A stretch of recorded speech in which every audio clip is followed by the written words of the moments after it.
Mrs. Adams in Winter, A Journey in the Last Days of Napoleon, by Michael O'Brien. Narrated by Cassandra Campbell. Copyright 2010 by Michael O'Brien. This unabridged audiobook is published by arrangement with Farrar, Straus and Giroux, and was produced in the year 2010 by Tantor Media Incorporated, which holds the copyright thereto. Preface. As many stories do, this one started within the family. The tale was first told in a Paris hotel in the spring of 1815, when a very tired Louisa Catherine Adams was reunited with her husband, John Quincy Adams, and explained what had happened to her. Beginning in winter, for 40 days, she and her very young son had been traveling across Europe in a heavy Russian carriage, from St. Petersburg, through the Baltic states, across Germany, and into France. It had been a difficult journey. This was Napoleonic Europe, and there had been danger, battlefields, and fear. At first, she herself was inclined to understate what she had done, but eventually she saw that there might be significance in her journey. She became shyly proud of the accomplishment, as did members of her family, who began to speak of it in conversation and eventually in print. By 1836, Louisa Adams thought enough of her 1815 experience to write a memoir of it. By then, she had lived in the White House as the wife of an American president, and was known for belonging to a great political dynasty, the Adamses of Quincy, Massachusetts. Later, she was known not only as the wife of John Quincy Adams and the daughter-in-law of John Adams, but as the daughter-in-law of Abigail Adams, because Abigail's fame as an American revolutionary and a woman began to spread after her letters were first published in 1840. Later still, Louisa Catherine Adams would be known for being the grandmother of Henry Adams, the great historian and autobiographer, who would make her a significant character in his own story. Living among the Adamses had a way of defining you. You were the wife of this Adams, the daughter-in-law of another Adams, the mother of yet another Adams. Apart from Abigail, they were mostly men. Important men who helped to invent the United States, redefine its foreign policy, save the Union, and rewrite American and world history. They were men who not only deserved fame, but had been trained to earn it. But if you were a woman and an in-law, this was not an easy business, all this ambition and accomplishment. It came at a price. Louisa Catherine Adams, née Johnson, paid this price with much reluctance, and in the various memoirs she wrote late in life, tried to reason out how it had happened, what life had done to her, and how she had passed from living as a child in London to the places her husband had taken her: an apartment over the Brandenburg Gate in Berlin, an old homestead in Quincy, a dacha near St. Petersburg, a mansion in Washington. These and many more places. Among these memories, her journey from St. Petersburg to Paris acquired an iconic significance as the moment when she had proved herself not only as Louisa Catherine Adams, but as a woman acting in the name of other women. She was right to think the journey could yield meanings, and this book attempts to reconstruct some of them. First, since this is a story about a woman traveling, it must be a biography of that woman, at least up to 1815. Later is a different story, only a little told here. A life can have meanings opaque to the person living it, but Mrs. Adams herself was most self-conscious about family, identity, and gender. For her, family meant two things: growing up a Johnson and becoming an Adams. She liked to remember the first as easy and the latter as hard, but she was notable for trying to hold on to being a Johnson even when being swallowed up by the Adamses.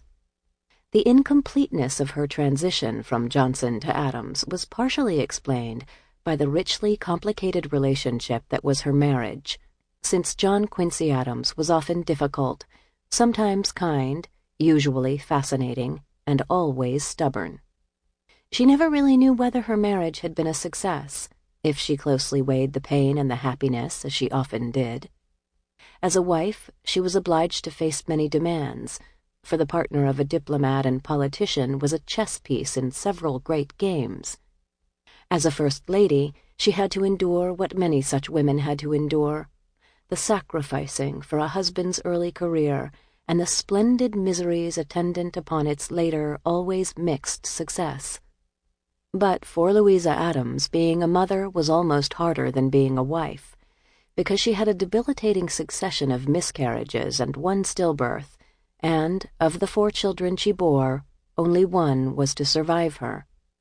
Because of this, she was only fragilely knitted into the succession of generations and never quite became a matriarch, which was what her culture said a woman should be. In her mind, this sense of being an outsider was much tangled up with the worrisome business of identity. She had been born in England, of a colonial American father and an English mother, had spent the impressionable years of her girlhood both in France and England, and then married an American who immediately took her to live in Prussia. She was 26 before she set foot on American soil, and only 8 years older when she left again, this time for 6 years in Russia and 2 back in London. She did not become a permanent resident of her husband's country until she was 42, and by then had lived in Europe for 34 years.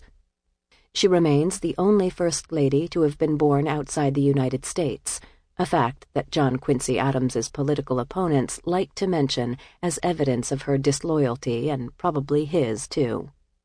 If she were living now, it would be easy to find words to describe her: migrant, transnational, bicultural, bilingual, hybrid. Many a modern novel, history, and sociological treatise has sympathetic portraits of such women.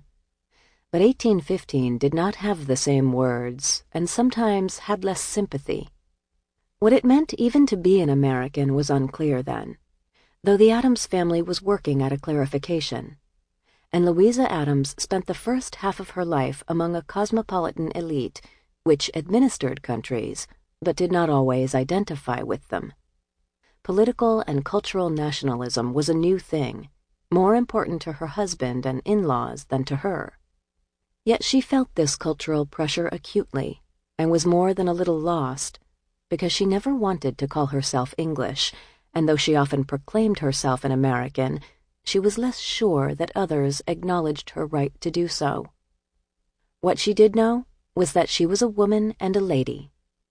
As a woman of high social standing in the late 18th and early 19th centuries, she could not have an independent career. She wrote, but she was not an author.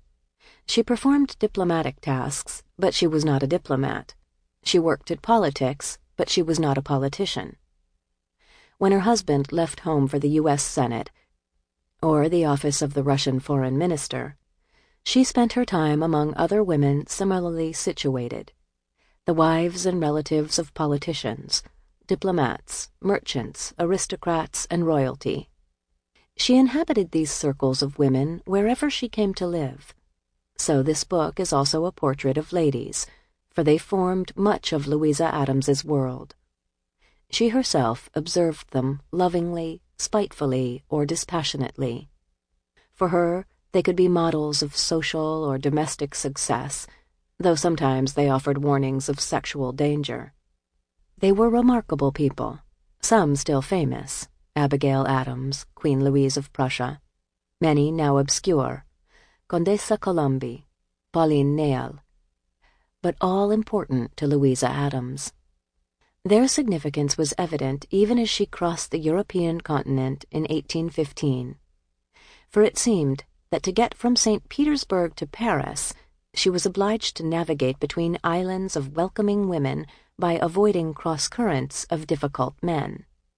Much of her life seemed like this, too. At its simplest level, Mrs. Adams in Winter tells the story of this journey, which has never been told in full. Her 1836 memoir was brief, written 21 years after the fact, and as she admitted, often confused about details, because she set down her memories spontaneously and rapidly. For the most part, later historians have taken her at her word, seen the journey as a minor anecdote and transcribed the confusions. By collating her memoir with contemporary travel accounts, guides, maps, and later histories, it is possible to straighten out some of the confusions, though not all, and offer a reconstruction of what certainly or probably happened. So this is, among other things, a book about the experience of traveling across Europe in the latter days of Napoleon, how it was done, what it cost, where you stayed, what you saw, and which cultures you encountered. As such, it begins with a departure. Chapter 1. St. Petersburg. She was in a hurry, because anxious, and she disliked partings, all the business of embraces, regrets, and promises. So she began the journey and left the city without ceremony, while her friends were distracted at Sunday dinner, which in St. Petersburg occurred at 5 o'clock. The Moika Canal sat frozen close to her small, leaking apartment, and the deep snow and the hour deadened sound. The unsteadiness of the horses, the ordering of the servants, the instructing of the postilions, the care of a small boy, the disposition of a heavy carriage on runners and a sled behind, the noise of 3 languages, the heaving of luggage, and the storing of provisions made a muffled confusion in the dusk. She was right to be anxious, because she was committing herself mostly to strangers. Though she knew her servant, John Fulling, the postilions were anonymous, and she barely knew the French nurse, Madame Babette, who had only been employed that day. And there was a rough soldier called Baptiste, a prisoner of war she had agreed to take westward in exchange for his services. Baptiste worried her. To be sure, she had pieces of paper that were reassuring. There was a Russian passport from the State Board of Foreign Affairs, which had been issued 5 days before. Written in German, in pursuant of the Edict of His Majesty, the Sovereign Emperor Alexander Pavlovich, ruler of all the Russias, etc., etc., etc. It gave her leave of absence and free passage from his empire. The Minister of the Interior, Osip Petrovich Kozodavlev, had given her the obligatory podorozhna, or order for post horses, and sent commands that she should be well treated by all the postmasters on the road on pain of punishment. Punishment from such a man was not something to contemplate lightly, for he was the Tsar's spymaster and prison warden. There was her French passport, signed in the name of the French ambassador by his secretary, but au nom du roi, the restored Louis XVIII. The Prussian ambassador had given her yet another passport, Im Namen seiner Majestat des Königs von Preußen, which had a comforting ring, since she knew the Prussian king well, had danced with him, and trusted to his protective kindness. Then, too, she had hidden bags of gold and silver, as well as letters of credit to bankers along her way. For she was a fine lady of lofty rank, someone of fur and turquoise rings, someone who knew the Tsar, the Tsarina, a king or two, and aristocrats beyond number and often beyond remembrance. In crude post stations, in flea-bitten inns, she would be someone who might elicit deference, even fear. She would manipulate this response. To her surprise, she was a little sorry to leave. For most of her time there she had disliked the place, with its biting cold winters and humid, listless summers, and she disliked the gaudy loneliness of being almost the only woman of her kind in the city. In St. Petersburg she had found few friends and little comfort. On that 12th of February, as it happened her 40th birthday, she entered her carriage with trepidation. All her life she had lacked confidence and seen the world as a challenge she could not meet. This journey would be a test, or so she came to think. Being only 7, the boy had as yet little history that anyone cared to record. He was known as a child of quick passions, so wild that his mother could find him difficult to manage. But he was sweet and needy, someone who tried hard. He had lived almost all his short life in St. Petersburg, and there acquired an unstable mix of cultures. He was formed by a German nursemaid, parents who often spoke French, and servants who were Russian. English was only his third language, and he wrote letters in it blunderingly, with a pained sense of inadequacy. The city had made him grow up faster than was usual, for the Russians were uninterested in the innocence of childhood and treated children like him as small adults.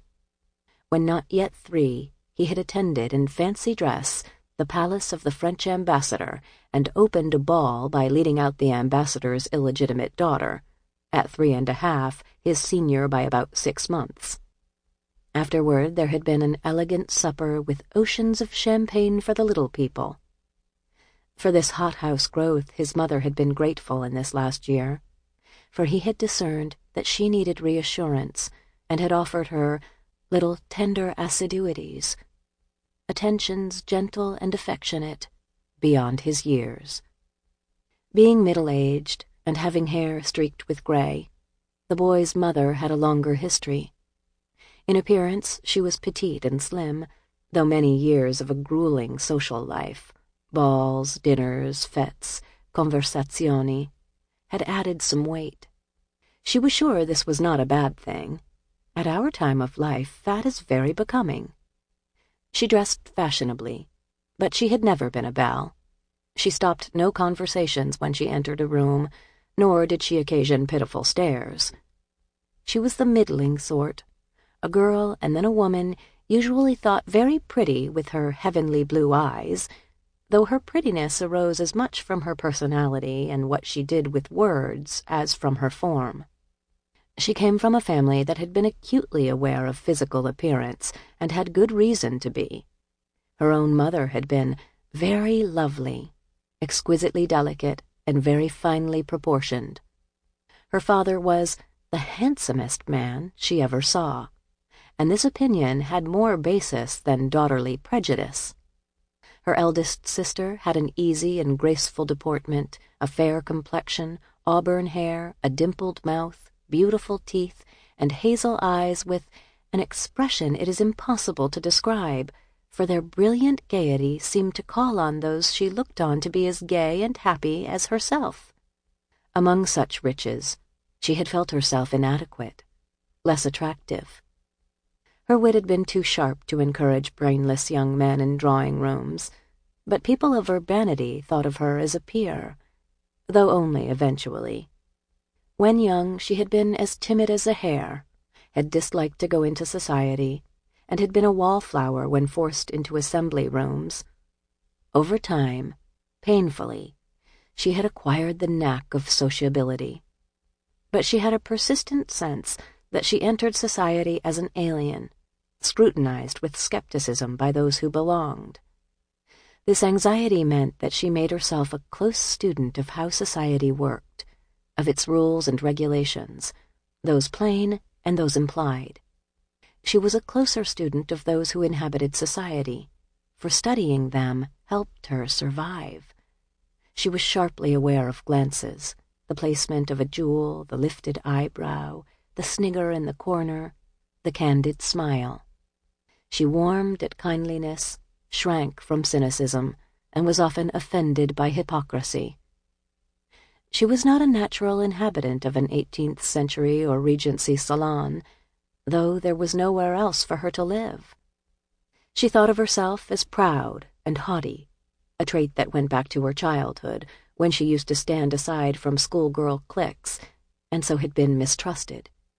In fact, she needed to connect, for she was sentimental, readily amused, and liked parties where there was gossip, smiles, English country dances, and a lingering past midnight. But she preferred a society of those she knew and trusted. She did not need to be the center of attention, but she disliked being ignored, too, and she knew the entitlements of her rank. This delicate balance was not easy to accomplish, especially for those who had to deal with her. Her emotions lay very close to the surface. Anger, happiness, and fear registered on her face and in her movements quickly, and as quickly changed. This led some to think her shallow, even insincere. But it was not so. With her, emotions ran deep, too deep. She was less sure whether her reason ran as deep. Over the years, her greatest problem was a body that seemed always to betray her, and she was never sure where body ended and her mind began. So fevers and aches, nerves and agitation were hard to disentangle. Had her body given way because her mind was weak, as she feared that people thought? Or had her mind given way because her body was weak? She did not know. Her last days in the city had been frantic, because the decision to leave had been unexpected and abrupt. For nearly a year she had been alone and drifting, unsure about what would happen next. Her taste for independence had been modest, but being dreadfully isolated in this great city had fed the taste. Over that time, she had grown used to running her own life. Apartments had to be rented and changed, the city abandoned in summer for a rural dacha, horses and carriages bought and sold, drunken servants dismissed and replacements employed, unwanted duties assumed, all upon her own authority. To the skeptical, she had pleaded necessity. "I have been obliged to do many things," she said. Often her mood had been bad. She had been sick and cross, and restless about the sacrifices she was being asked to make. On the other hand, there had been pleasures in this moment of detachment. She had always been forced into care with money because someone else had kept the books. The margins had been slim, and wearying homilies about thrift had been commonplace. Now, unmonitored, she felt freer to buy a new carriage and new clothes. "I have been under the necessity of expending more for my toilet than usual on account of the fêtes." And there was little conviction in her remark that, "I am very sorry for it, but I could not withstand the temptation and indulged myself." She was not really sorry. A letter had come only 3 weeks before and had precipitated her going. It had invited her to Paris. It had advised breaking up her establishment, selling whatever furniture she did not wish to keep, packing up the rest, and leaving it to be forwarded to a destination as yet obscure. If she wished, she could leave as soon as possible, or wait until spring. But, in either case, the letter suggested traveling with a good man and woman servant, and perhaps some lady or person of your acquaintance. If she left promptly, when it was still deep winter, the letter recommended using only a kibitka, a large sled, in which she would need to wrap up warm against the chill. The roads would furnish very tolerable lodging for the night at any of the post-houses, the letter said. Her first reaction had been astonishment, then confusion, then exhilaration, then action. "I am turned woman of business." She had instantly decided to go as quickly as possible. Tsarina Elizabeth Alexievna was to remark, with that sad kindness for which she was known, that joy sparkled in the prospective traveler's eyes, and that she had never seen a woman so altered in her life for the better. The traveler had quickly decided, too, to stop on the way in Berlin, to pay her respects to old friends, but there had been much to do. It was necessary to put a notice in the Imperial Gazette, weekly for 3 weeks, to announce her name and age, her intention to depart, and her freedom from debts, to give creditors an opportunity to come calling if the last assertion was an untruth. She had to see her bankers, Jean-Christophe Mayer and Georges Augustus Bruxner, who closed her account, agreed to look after some trunks, and gave her letters of credit. To Messrs. Schwink and Koch in Königsberg, they wrote with brief, formulaic, but delicate courtesy, "We do ourselves the honor to introduce you by the present Her Excellency, who passes your place on her tour to Paris, to request you would advance her against her receipt what money she may want, Any civilities and services you may render Her Excellency will confer on us a particular obligation." The practicalities of the household were harder. Furniture and goods proved difficult to sell, but expensive to keep and ship onward. Few had ready money, though one gentleman offered her diamonds or pearls in lieu of cash, and she had been tempted to accept. No easier were the elaborate bureaucratic procedures. The Russian Empire was a police state and did not permit people to come and go readily. Her French passport was dated February 7, 1815, according to the Gregorian calendar, and January 26th, according to the Julian calendar, by which the Russians kept time. On it, her party was described as Madame Louisa Catherine Adams et Monsieur Charles François Adams son fils, se rendant à Paris avec leurs domestiques. It did not explain why Louisa Catherine Adams and her son, Charles Francis Adams, needed to make their way by road to Paris in the depth of winter and alone, save for the servants. On its surface, the reason was simple. Her husband, John Quincy Adams, was 2,000 miles away in France, and they were to join him. They had been apart for nearly a year. He had been commissioned by his government to intermit his office as American Minister Plenipotentiary to the court of Tsar Alexander I, and to join the commission charged with negotiating a peace treaty between the United States and Great Britain to end the war that had been waged half-heartedly since 1812. So he had left her in St. Petersburg in April 1814 and followed a meandering route from Russia to Sweden to Denmark and on to Ghent in the Netherlands, where the treaty was concluded in the last days of that same year. By way of his reward for his labors, partly at her urging, he had gone on to Paris. There he waited, reluctant to turn to the cul-de-sac that was St. Petersburg, a place that had come close to burying his career. Poised and hopeful of better things, easier to imagine in a Parisian spring than a Russian winter, he waited, partly for her. She was leaving with many memories, some of which she had already set down in diaries, some of which she was to drag up from the back of her mind much later, when it seemed important to remember. They were not simple memories. There was little nostalgia, at least not for Russia. She remembered how she had come. On August 5, 1809, she had left her house at the corner of Boylston and Nassau Streets in Boston, gone north to cross the Charles River Bridge to William Gray's Wharf in Charlestown, and there embarked on the Horace, which was to sail directly to Kronstadt, the port of St. Petersburg. She was in a motley party. There had been 9 of them. There was herself, her husband, and their 3rd son. There was her young sister Catherine, pretty, flirtatious, indiscreet, and witty, without 1 sixpence in the world and not even clothed properly.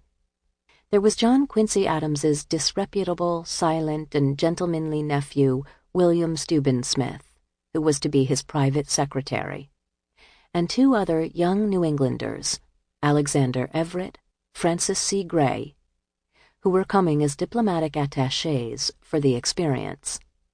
There was Martha Godfrey, who had for a year been Louisa Adams's cook and chambermaid, and a black manservant named Nelson, who was from Trinidad. The ship's crew had numbered 19.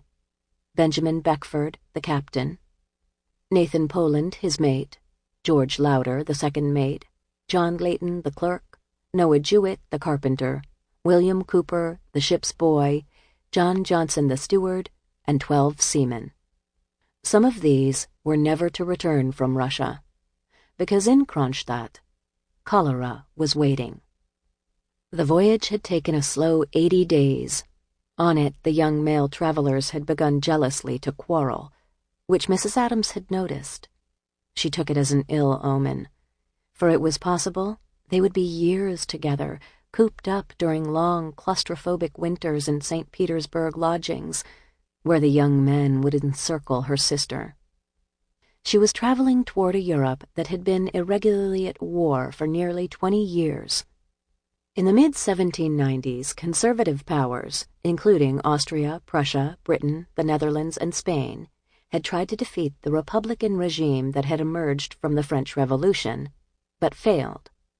Thereafter, especially after Napoleon's Sample complete. Ready to continue?